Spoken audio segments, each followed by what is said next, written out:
A racist white man accuses a black delivery man of stealing packages from the neighborhood. The white man calls the police. However, he is shocked at what the police do when they arrive. Jamal Carter pulled his delivery truck to a stop on Maple Avenue. It was a quiet street, the kind where nothing much happened except the occasional bark of a dog or the sound of sprinklers watering the lawns. He had been assigned to this route just a few days ago, and so far, it had been uneventful, which was how he liked it. Stepping out of the truck, he adjusted his navy blue courier polo and grabbed the first package. The sun beat down as he walked across the street toward a modest brick house with a well-kept lawn. The package wasn't heavy, but the heat made his uniform stick to his back. Jamal didn't mind. He enjoyed the quiet work, the routine. He was here to do his job, drop off the packages, and move on. As Jamal placed the box neatly on the doorstep, he caught movement from the corner of his eye. Across the street, an older man stood on his porch watching him. Jamal recognized him. The guy had been sitting in the same spot the last time Jamal was here. Jamal gave a polite nod, a habit from dealing with homeowners, and turned back to his truck to grab the next delivery.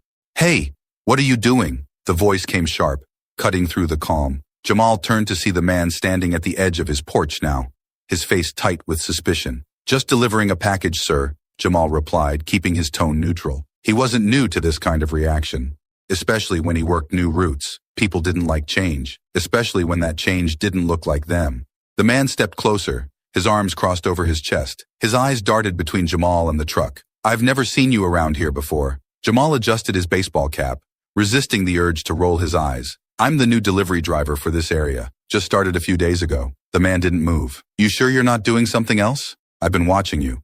You've been snooping around." Jamal took a breath. He had been through this before, too many times. "Sir, I'm just delivering. You can see the uniform, the truck." He gestured to his courier van, the company's logo bright against the white paint. "I've got deliveries to make. If you've got a problem, maybe call the company." The man squinted, shaking his head. "That's what they all say." Jamal clenched his jaw but kept his voice even. "Look, I don't want any trouble. I'm just doing my job." The man wasn't listening. His eyes were fixed on Jamal's every move, as if waiting for something to happen. Jamal turned away, walking back to the truck, but he could feel the man's gaze burning into his back. He'd hoped the conversation would end there, but he knew it wouldn't. As he grabbed the next package from the truck, he noticed the man had moved closer, now standing near the curb. "You think people don't notice? We notice, we watch, and I've been watching you." Jamal stopped and turned, his patience wearing thin. "I'm just here to deliver packages. That's it. You expect me to believe that? You're probably taking them for yourself. You think nobody's paying attention?" Jamal stared at him for a moment, weighing his response. He could argue. He could try to explain again, but he knew this man had already made up his mind. Instead, he simply said, "Believe what you want. I've got a job to do." The man took another step forward, his voice rising. "We don't need thieves in this neighborhood." Jamal sighed and shook his head, turning back to the truck. The man wasn't worth the time, and there were more deliveries to make. As Jamal climbed back into the truck, he noticed a woman standing across the street, watching the scene unfold. She seemed hesitant, unsure whether to intervene, but for now, she stayed quiet. Jamal placed his hands on the wheel, exhaling slowly. He'd been through worse, and he'd get through this too. He just hoped the day wouldn't get any uglier. He started the engine, moving down the street to the next house, leaving the man still standing there, glaring at him from the curb.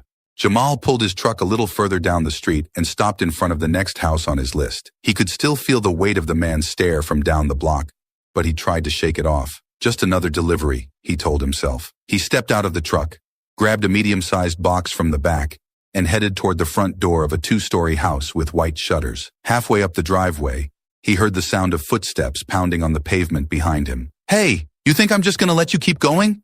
You're not fooling anyone!" Jamal turned around to see the man from before storming down the street, his face red with anger. His hands were clenched into fists, his steps determined. Jamal sighed, stopping in his tracks. "Sir, I already told you, I'm just doing my job." The man pointed a finger at him, his voice louder now, almost shouting. "That's what they all say. You don't belong here. I've lived on this street for over 20 years, and I've never seen you before." Jamal set the package down carefully, his patience wearing thin. He glanced around, noticing more people starting to peek through their windows. A few doors had opened slightly, neighbors curious but hesitant to step outside. He saw the woman from earlier, standing by her front steps now, watching closely. "Look, I'm not here to cause any trouble. I'm the new delivery driver, like I told you before." Jamal kept his voice steady, though frustration gnawed at him. "If you've got a problem, maybe you can talk to the company. I don't need to talk to anyone. I know what's going on here." The man took another step closer, his finger still jabbing the air between them. You think you can just waltz in here and take what you want, but I'm not stupid. Jamal crossed his arms, keeping his ground. He'd dealt with this kind of thing before, but it didn't make it any easier. I'm not taking anything, just delivering packages. The woman who had been watching from across the street, Cynthia, finally stepped in. She walked across the lawn, her face set in determination. Paul, what are you doing? He's clearly the delivery driver.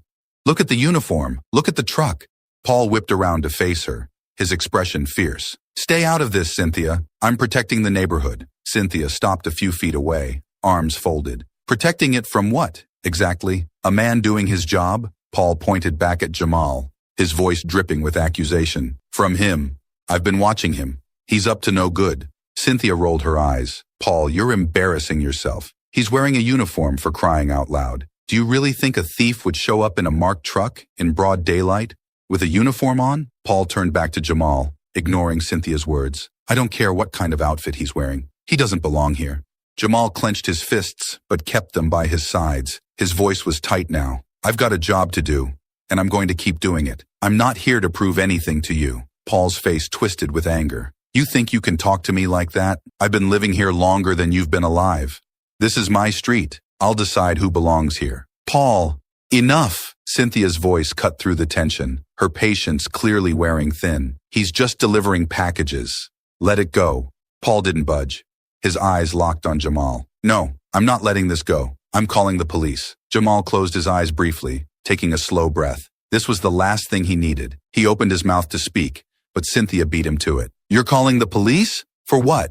Because he's working? You've got to be kidding me. Paul ignored her, already pulling out his phone. You'll see. You'll all see. He jabbed at the screen, his voice lowering, but still loud enough for Jamal and Cynthia to hear. Yeah, I need the police out here. There's a suspicious guy on Maple Avenue, acting shady. I think he's stealing packages. Jamal didn't bother responding. He just shook his head, bending down to pick up the package he'd set aside earlier. He had a job to do, and this guy wasn't going to stop him.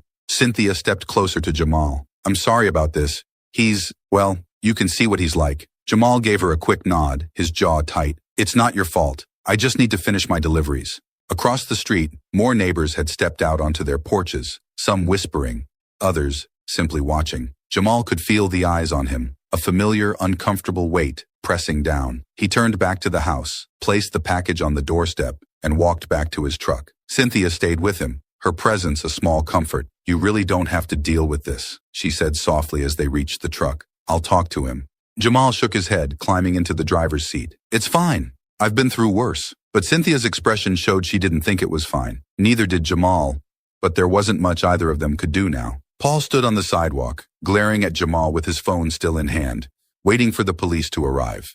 As Jamal started the truck, he glanced once more at Cynthia. She gave him a small, apologetic nod. He returned the gesture and pulled away, his mind already racing ahead to what was coming next. Jamal drove down the street, trying to ignore the growing pit in his stomach. The tension from the confrontation with Paul lingered in the air, thick and suffocating. He had a few more houses left on his route, but the knowledge that Paul had called the police weighed heavily on him. He pulled up to the next house, methodically moving through his delivery routine. Get the package, walk to the door, drop it off, repeat. But he couldn't shake the feeling that eyes were on him from every window, every corner of the neighborhood. Jamal placed the package on the porch of the next house, turning back to his truck when he heard it.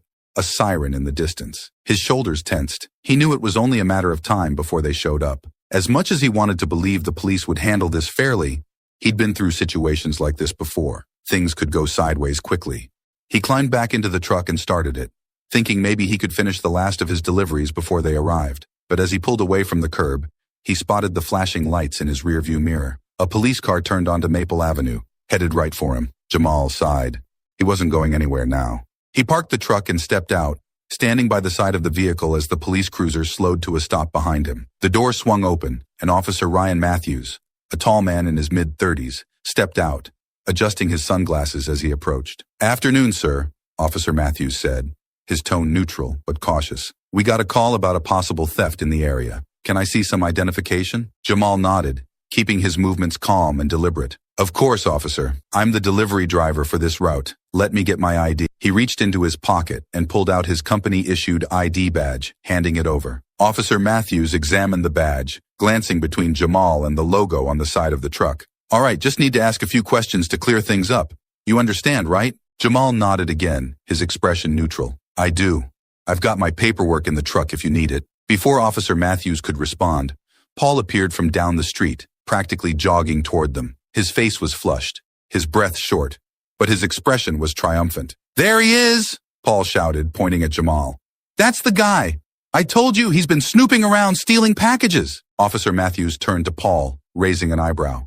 Sir, we're investigating. Let's not jump to conclusions. Paul shook his head vigorously. There's no jumping to conclusions. I've seen him. He's been taking packages. He doesn't belong here. Jamal crossed his arms, fighting back the urge to respond. He'd been through this dance before, and he knew arguing wouldn't help. He just had to stay calm and let the officer do his job.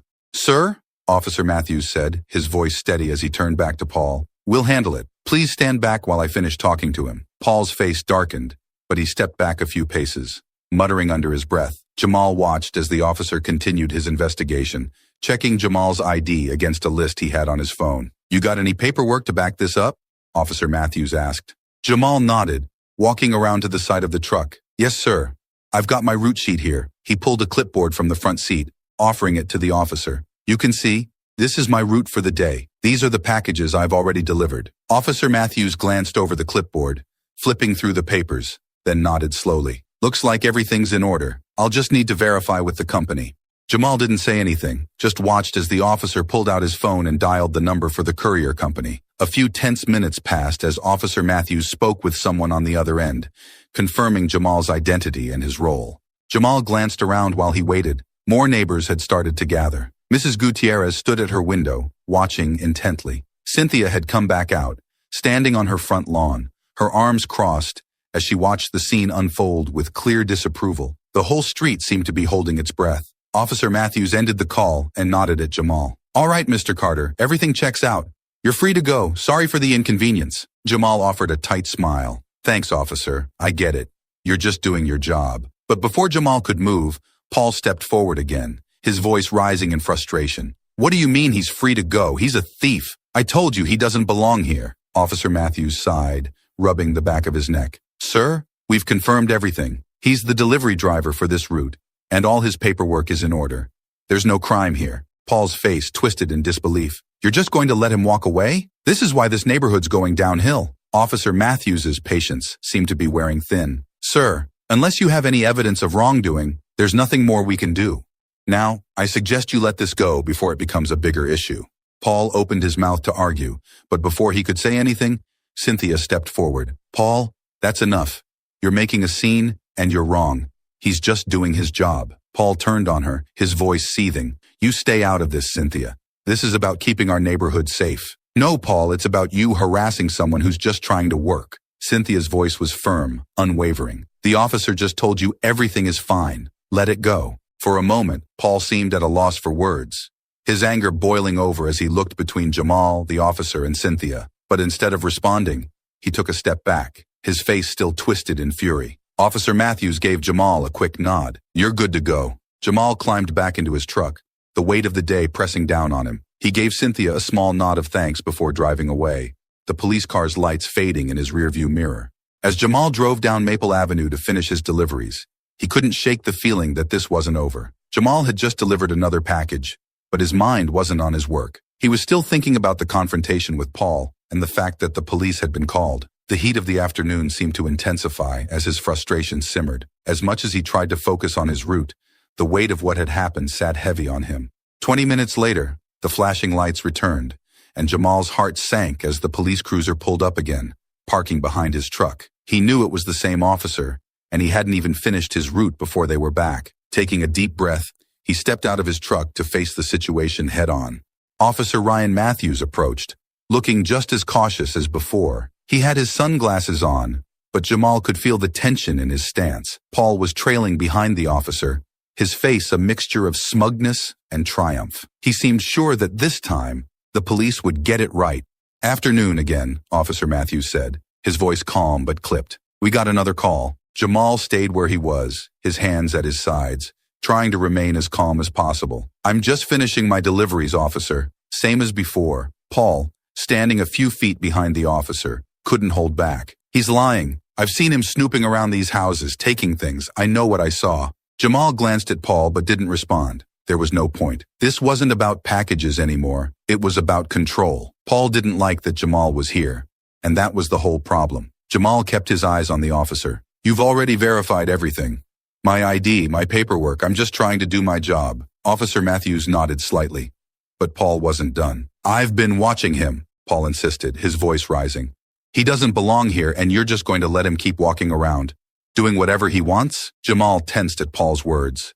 It was clear now what Paul really meant. He didn't belong here because of how he looked. Jamal kept his expression neutral, even though he felt anger bubbling beneath the surface. Officer Matthews glanced back at Paul, a hint of impatience creeping into his tone. Sir, we already checked everything. He's the delivery driver for this route. He's not taking anything that doesn't belong to him. Paul stepped forward, his voice loud and accusing. So you're just going to take his word for it? You think I'm making this up? Before Officer Matthews could respond, another voice cut through the air. That's exactly what you're doing, Paul. Cynthia stood at the edge of her driveway, arms crossed, her expression hard. She had been watching the whole time and had clearly had enough. She took a few steps forward, standing closer to Jamal now. You've been harassing him for no reason, Cynthia said, her voice sharp. He's doing his job, and you're making a fool of yourself. Paul turned toward her, his face red with anger. You don't know what you're talking about. I'm trying to protect the neighborhood. Cynthia shook her head. From what? A man delivering packages? You're paranoid, and you're acting like a bully. Paul's eyes narrowed. You're on his side? Cynthia didn't flinch. I'm on the side of common sense. He's wearing a uniform. He's driving a marked truck. What else do you need to believe him? Paul opened his mouth to respond, but Officer Matthews cut him off, his patience clearly wearing thin. All right, that's enough. The officer turned fully to Paul now, his tone firmer. We've already verified everything. There's no crime here. If you keep harassing him, you're the one we're going to have to deal with. Paul's face twisted with frustration, but the officer wasn't done. Sir, if you have a real issue, you can take it up with the company. But right now you're wasting our time, and this needs to stop. For a moment, there was silence. Paul looked from the officer to Cynthia and then back to Jamal. His face was red, and his mouth tightened into a thin line. He looked like he wanted to say more, to keep pushing, but there was no one left to support him. Mrs. Gutierrez, who had been watching from her window again, stepped outside cautiously, her eyes on Paul. She said nothing, but the silent support was clear. Other neighbors had gathered too, watching, waiting to see what Paul would do. Jamal stood still, not speaking. He didn't need to. The officer and Cynthia had said everything that needed to be said. He had a job to do, and he wasn't about to let Paul stop him. Finally, Paul turned away, muttering under his breath. This isn't over, he grumbled, storming back toward his house. But his voice lacked the strength it had before. He was angry, but it was clear that he'd lost this round. Officer Matthews gave Jamal a nod. You're good to go. Sorry about all this. Jamal nodded in return. Thanks, officer. I appreciate you handling it. Cynthia gave Jamal a small smile, though her expression was still tight with frustration. I'm sorry you had to go through this. Again, Jamal shrugged slightly, his weariness showing. It's not the first time. Officer Matthews glanced back toward Paul's house where the man had disappeared. If there's any more trouble, let us know, but I don't think you'll be hearing from him again today. Jamal wasn't so sure about that, but he didn't say it out loud. Thanks, officer. I'll finish up my route and be out of here soon. The officer gave him one last nod before walking back to his car, the tension finally starting to ease. Cynthia watched him go, then turned back to Jamal. If he gives you any more trouble, let me know, she said. He doesn't speak for everyone on this street. Jamal smiled slightly. I appreciate it, Cynthia. Really. With that, Cynthia walked back to her house, and Jamal climbed back into his truck. The neighborhood seemed to settle back into its usual quiet, but Jamal couldn't shake the feeling that this wasn't over. Paul might have backed down for now, but something told him the man wasn't done yet. Still, Jamal had a job to do. He pulled the truck into gear and drove to the next house, hoping that this time he'd be able to finish his deliveries in peace. Jamal drove a few more houses down Maple Avenue, trying to push the events of the last hour out of his mind. He knew the routine. These kinds of confrontations didn't just vanish. Even if Paul had stormed off, angry and humiliated, the neighborhood had been watching, and that kind of public spectacle didn't fade quickly. He pulled the delivery truck to a stop in front of a modest, single-story home with a bright red door. His eyes scanned the street, noticing how quiet it had become. The curtains that had once fluttered with nosy neighbors peeking out were still again. But he knew people were watching.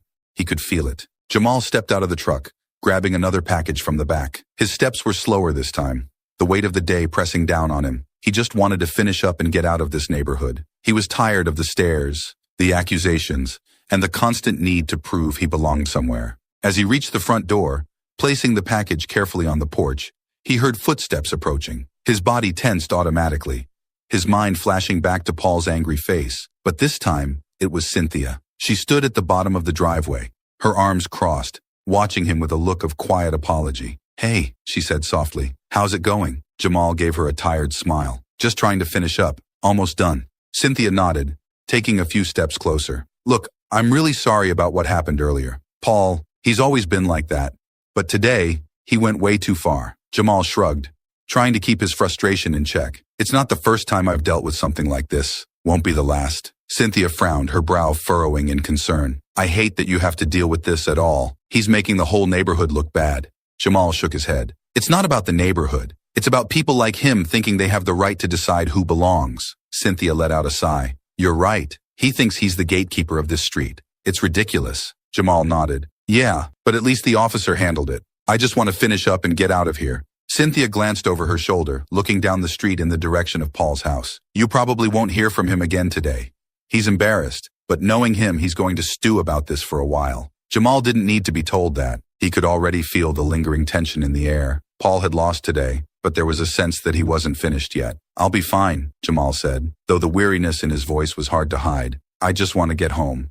Cynthia offered a sympathetic smile. "I get it. Just know that not everyone on this street is like him. You've got people here who've got your back." Jamal appreciated the sentiment, but he also knew that words weren't always enough. Paul's actions had already left a mark, and the looks from the neighbors didn't exactly scream solidarity. He thanked Cynthia anyway. "Thanks, Cynthia.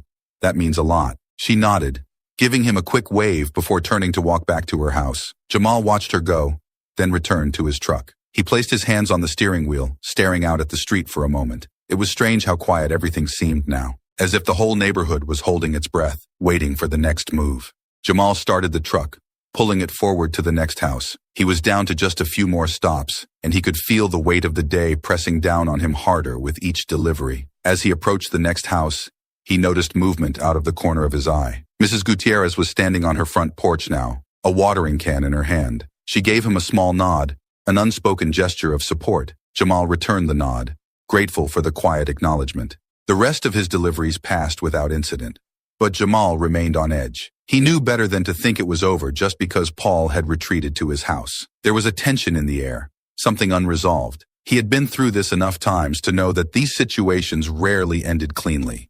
When Jamal finished the last delivery, he felt a brief moment of relief. He was ready to leave the neighborhood and shake off the stress of the day. He climbed into the truck, closed the door behind him, and sat for a moment, letting the engine idle. Then, just as he was about to pull away, he saw it. Paul. He was standing at the end of his driveway, arms crossed, staring at Jamal's truck. His face was hard, set with determination. Jamal's grip on the steering wheel tightened. He hadn't expected Paul to come out again so soon. Paul's eyes locked onto Jamal's as if daring him to leave. Jamal hesitated, unsure of what Paul was planning. The sense of relief he'd felt moments before evaporated, replaced by a cold dread. And then, before Jamal could react, Paul made his move. He stepped off the curb and marched toward Jamal's truck, walking straight into the street. Jamal's stomach twisted as Paul positioned himself right in front of the truck, blocking its path. Jamal sat in the truck, staring at Paul standing in the middle of the street. The man's body was stiff, his expression a mix of anger and twisted satisfaction. It was like he had been waiting for this moment,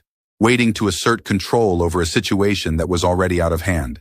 Jamal's pulse quickened, his frustration simmering beneath the surface. He thought he had moved past this, that Paul's antics would be over after the police left. But here he was, making it clear that he wasn't backing down. For a moment, Jamal considered calling the police again, but something in him told him it would only escalate the situation. Paul wanted attention, and the last thing Jamal wanted was to give him more fuel for his misplaced anger. He took a breath, opened the truck door, and stepped out. Paul's face lit up as Jamal approached, like he had already won some silent battle. "You thought you could just drive off, huh?"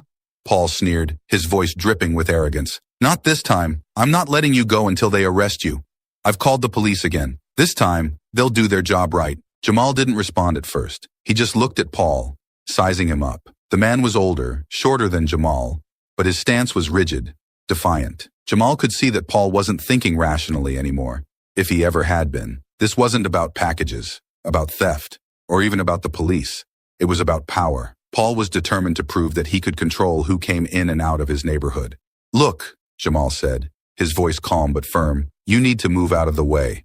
I've done nothing wrong. The police already checked everything. This is harassment, and it's only going to get worse for you if you keep this up. Paul crossed his arms, his chest puffing out as if he'd just been issued a challenge. I don't care what they said last time. You think I'm going to let you wander around here like you own the place? You're just waiting for the right moment, and I'm not giving you that chance. Jamal clenched his jaw, feeling the tension rise. He could see neighbors peeking out from their windows again, some of them stepping out onto their porches to watch the scene unfold. His mind flashed back to Cynthia's words. He's embarrassed, but this didn't feel like embarrassment. This felt like desperation. Paul, came a voice from down the street. Cynthia once again was standing on her front lawn, her arms crossed, her voice loud and cutting through the tension. Move! You're embarrassing yourself. Paul ignored her, keeping his eyes locked on Jamal. I'm protecting my neighborhood. From what? Cynthia shot back. From a man doing his job? The police already told you there's nothing wrong. What are you doing? You're making a scene again. Paul turned toward her, his face flushed with frustration. Stay out of this, Cynthia. This is none of your business. It became my business the second you decided to harass someone for no reason, Cynthia said, her voice sharp.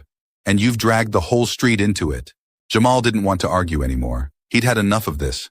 Enough of trying to reason with a man who didn't seem capable of understanding reason. His patience was running out, and all he wanted was to finish his day and get out of this place. Paul, move, Jamal said, his voice low but firm. I'm not doing this with you anymore. For a moment, Paul seemed to hesitate. His bravado faltered just slightly, but then he regained his composure. I'm not moving. You can call the police again, but they're coming anyway. This time I'll make sure they don't just let you go. Jamal felt the frustration reach a boiling point, but before he could respond, Mrs. Gutierrez appeared at the edge of her driveway, watering can in hand. Paul, enough already, she called out, her voice weary but strong. We're all tired of this. Let him do his job. Paul shot her a venomous look, but before he could say anything, the distant wail of sirens echoed through the street again. Jamal glanced in the direction of the sound, watching as the police cruiser turned the corner, heading toward them for the second time that day. The tension in the air thickened as the car came to a stop. Officer Matthews stepped out again, his expression less patient this time. He walked toward Jamal and Paul, glancing between them as if he could already tell what was going on. What's the situation this time? Officer Matthews asked, his voice flat. Paul didn't waste a second. He's still here, officer. He's been sneaking around, and I'm telling you, he's up to something. I'm just trying to protect my neighborhood. Officer Matthews sighed, clearly tired of this already. He turned to Jamal, his expression apologetic. Anything new? Jamal shook his head. I'm just trying to finish my deliveries.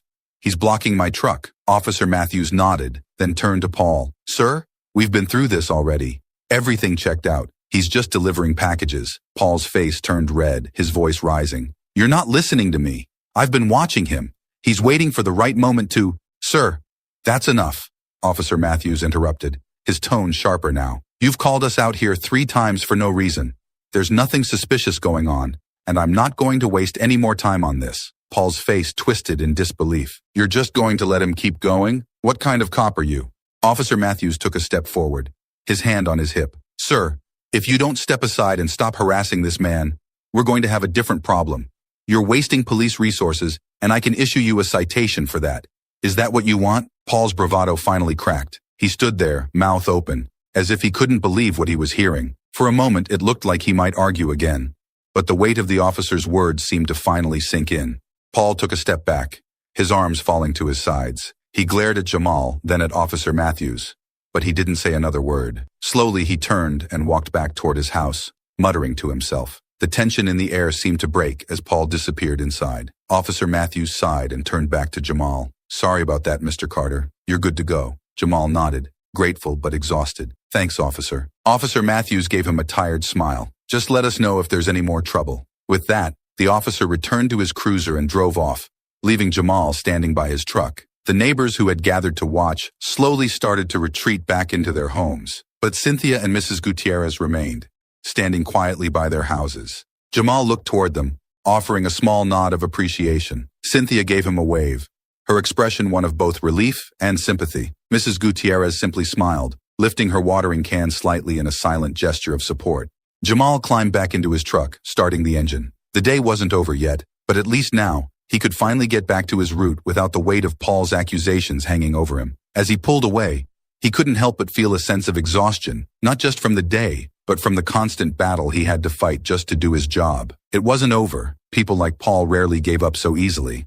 But for today at least, it was. Jamal gripped the steering wheel tightly as he finally pulled away from Maple Avenue. His eyes flicked to the rearview mirror, watching the houses shrink behind him. The tension in his chest began to ease as he left the neighborhood. But his mind was still buzzing with everything that had happened. The road stretched out before him, but his thoughts were stuck in a loop. Paul's accusations, his arrogance, and that simmering rage that never seemed to leave the man's face. It wasn't new to Jamal. He had seen that look before, heard those same words, "You don't belong here, someone like you." They were thinly veiled, but clear as day. Paul wasn't afraid of him because of the packages. Paul was afraid of what Jamal represented. To Paul, Jamal was a threat, simply because of the color of his skin. Jamal exhaled slowly, trying to shake the day off. But it wasn't easy. It never was. He had dealt with people like Paul before.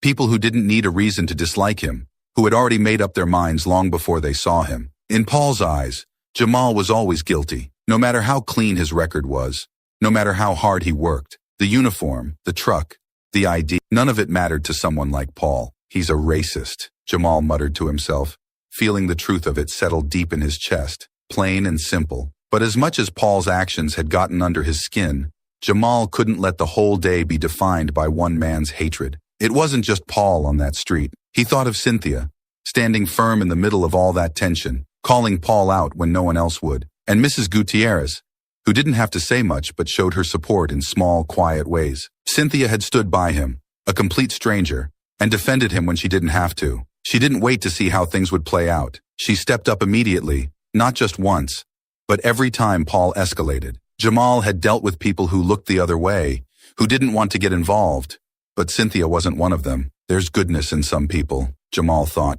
glancing at the road ahead as the city's skyline started to appear in the distance. Not everyone's like Paul. He remembered the way Cynthia had looked at Paul, disgusted by his actions, unwilling to let him get away with it. She didn't have to come out of her house and say anything. She could have stayed inside like so many others did, watched from the sidelines, and pretended it wasn't her problem. But she hadn't. "People like her. They make a difference," Jamal whispered, feeling a small sense of relief wash over him. For all the Pauls in the world, there were also Cynthias, people who weren't afraid to stand up when it mattered. And as much as the day had worn him down, that was something worth holding on to. Jamal knew he couldn't change people like Paul, but it was the Cynthias of the world who reminded him that change was possible. As the traffic lights flickered overhead and the city streets grew busier, Jamal felt the weight of the day begin to lift, if only a little. He wasn't naive.